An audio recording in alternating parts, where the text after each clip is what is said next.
Hello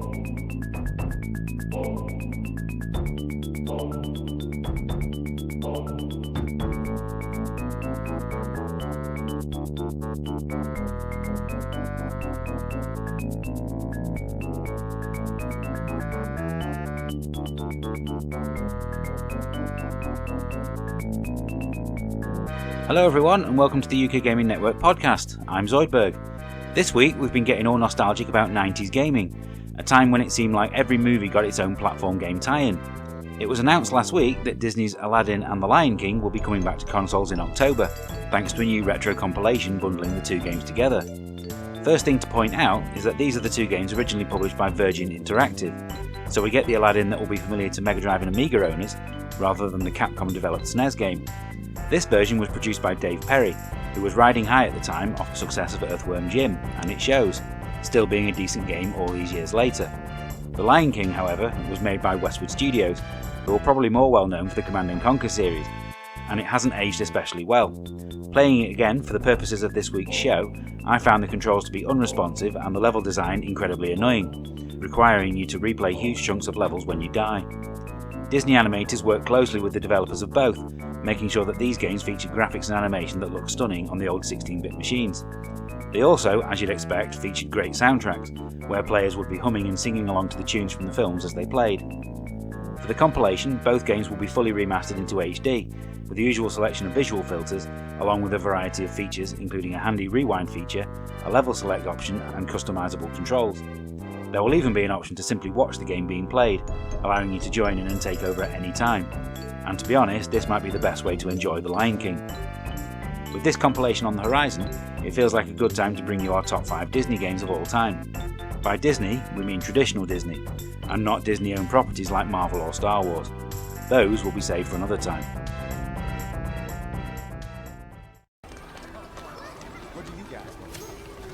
Number 5, Disneyland Adventures. It's not very fashionable to say that a game made for Kinect was good, but Disneyland Adventures has an infectious charm that you simply can't ignore. It's all about the wide-eyed wonder of being a child again, featuring a full recreation of Disneyland itself, and only the most cynical won't get enjoyment out of exploring, meeting well-known characters and taking photos of hidden Mickey symbols. Throw in a bunch of mini-games based on the world-famous park attractions, and you've got the perfect game to play with the smallest members of your family. Even better news is that the Xbox One version doesn't even need Kinect, and can be played with a controller. Number 4, Goof Troop. Most gamers know the name of Shinji Mikami, the mastermind behind genuine action classics like Resident Evil 4 and Vanquish, but he was also the brains behind Goof Troop. Each of the game's levels plays out like a Zelda dungeon, with a top-down view and a selection of puzzles and enemies to overcome. You can play either as Goofy or his son Max, but the game really comes into its own when you play in co-op. The way you can throw items to each other as you work as a team is excellent, especially during the well-designed boss fights. If you don't mind that the game can be finished in just over an hour, once you know what you're doing, it's one of the most entertaining co-op games we've played. Number 3, The Magical Quest. The Super Nintendo wasn't short of memorable platform games, and yet The Magical Quest still manages to be a standout title. The lack of difficulty was a slight stumbling block for what is an otherwise excellent game, but if you remember to set it to hard before you start, you'd find it much more entertaining. It has the expected Capcom standard of presentation, with some of the best pixel graphics on the SNES, right up there with Ghouls and Ghosts, and some memorable level design. Every level has multiple routes, and is packed with secrets that you'll spend more time than is probably necessary experimenting with the game's mechanics just to see what's possible. That's surely the mark of a great game. Number 2, World of Illusion. In truth, we could have filled the entire top 5 with games from the Illusion series of Sega platformers. They're all that good. Instead, we've opted for the best, 1992's World of Illusion as the representative for the entire series. Following on from Castle of Illusion and Land of Illusion, it puts you in control of Mickey and Donald as they jump through another collection of varied stages. The 2-player co-op added an extra dimension to the gameplay and increased the fun, but that didn't mean that it wasn't fun to play on your own. It gets bonus points for including a number of Disney references throughout, including a level based on Alice in Wonderland. Number 1, DuckTales. To many people, DuckTales is the first game that comes to mind when you mention great Disney games. It was one of the titles that helped coin the phrase NES hard, as it comes from an era before save slots and passwords, meaning that you simply have to get good if you want to finish it. The 5 levels can be tackled in any order, so if you find yourself struggling on one, you can just try another, and every level has accompanying music that will be stuck in your brain for days. WayForward's excellent remake managed to capture the game's brilliance with updated graphics, but it did so by simply copying everything that was good about the original.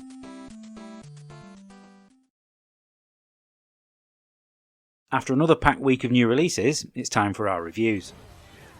Astral Chain is easily one of the most stylish games yet to appear on the Nintendo Switch, but that's hardly surprising as it comes from Platinum Games, whose speciality is stylish action games. It looks truly spectacular and is an absolute triumph of visual design, putting many Xbox and PlayStation titles to shame. On the Platinum scale, it falls somewhere in the middle, featuring the strong story focus of Nier Automata and the more level-based structure of Bayonetta, and yet it still manages to feel fresh. Combat is what we come to a Platinum game for, and you certainly won't be disappointed here. Like previous titles, it all feels a little overwhelming at the start, but once you start to learn all the subtleties of the fighting system, you'll be taking down giant enemies without batting an eyelid. Nintendo is having an incredible year for Switch exclusives, and this could be the best of the lot. Supermassive Games have proven extremely adept at making horror games with branching narratives, meaning multiple playthroughs are required in order to see the whole story. Man of Medan is the first episode of the Dark Pictures anthology, and marks the company's first multi-format release, with a familiar tale using that well-worn horror trope, the ghost ship. It benefits from a smaller cast of characters and a tighter focus than Until Dawn, but once the twist is revealed near the end, any possible tension is removed from further playthroughs. It looks fantastic as you'd expect, and even though some of the gameplay feels a little clunky, it's not enough to put you off from playing. This is definitely a good start to the anthology, and the brief tease of what's to come next means it's one that we'll be happy to come back to.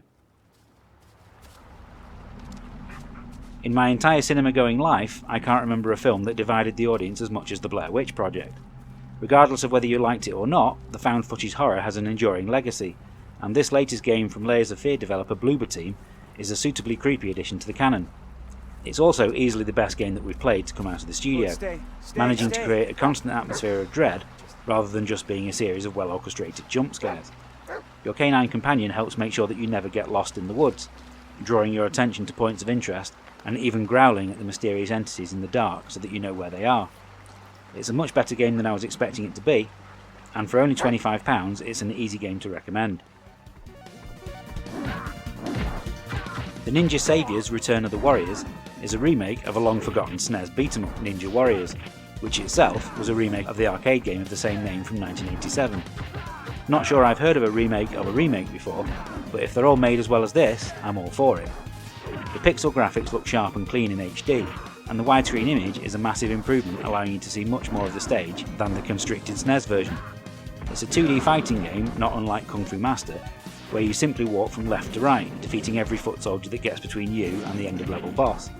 With 3 playable characters, each with a different fight style, 8 challenging levels, 2-player co-op, and loads of different enemy types to defeat, there's more than enough here to keep you playing. If you're a fan of retro gaming, this is an essential purchase. Catherine was released in 2012 and was an easy game to miss, being a game that's quite hard to explain and looking too bizarre for some. It's a game of two halves. On the one hand, it's a challenging puzzle game where you slide and pull blocks to climb a tower, and on the other, it's a kind of dating simulator with excellent animated cutscenes and a cast of interesting characters. This new version adds a new character and a number of new story strands, but it's the changes to the puzzle side that are the most intriguing. There are now multiple sizes and shapes of block to contend with, meaning that someone who finished the game previously will still have something to challenge them. New difficulty levels also allow those who just want to enjoy the story to do so, although you may feel, like I did, that it cheapens the experience just a little.